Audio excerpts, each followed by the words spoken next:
Advance money received. Now let us see what happens in case, an assessee who actually wanted to sell a capital asset could not sell it because there were some disturbances or because there were some fall in the negotiations which was to happen. Let me first explain this to you graphically as I've been doing it earlier. So let's say A is the owner of a piece of land, right? There's a guy B who wants to buy this piece of land. Both of them entered into an agreement, okay, and B gave an advance of, let's say, 5,000 rupees to A. The condition was that if the sale does not happen, if B does not buy this, then this 5,000 will be forfeited by A, which means what? A is not going to return back this money to B, right? In this case, the question which comes up is, how is this 5,000 going to be treated for the purpose of A? What will be the treatment? So this treatment is governed by section 51, okay, which we will now see. So when is it applicable? Any capital asset, which was land in our case, was under negotiation for transfer but could not be transferred.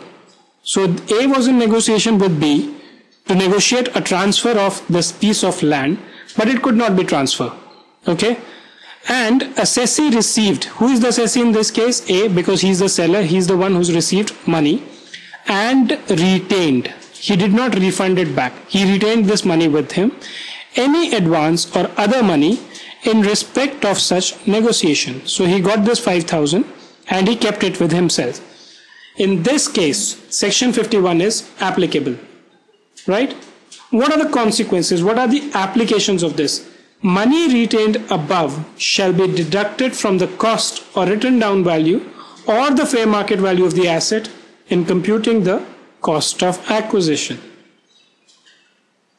So let's say, for example,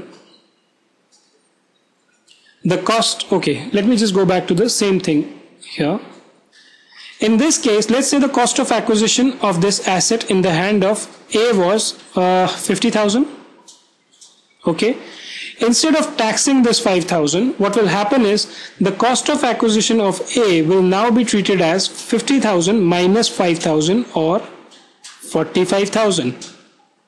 Right? So your cost of acquisition will be reduced by 45,000. Right? In cases where the written down value is, so for depreciable assets, this will be reduced from written down value. For normal assets like land, it will be reduced from the cost.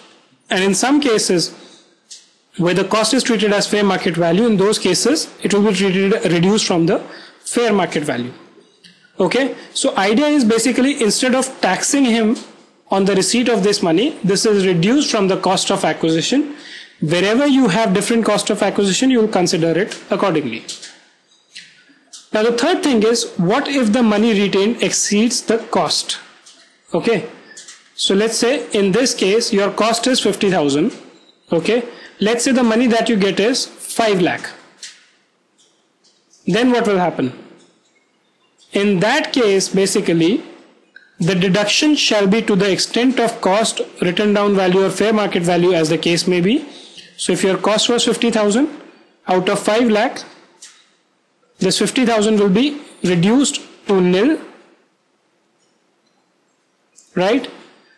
And if the money received is excess, it shall be a capital receipt not chargeable to tax. So the balance, which is 5 lakh minus 50,000 or 4 lakh 50,000, this will be a capital receipt which will not be charged to tax in the hands of the assessee, right? So I hope the concept is clear with you.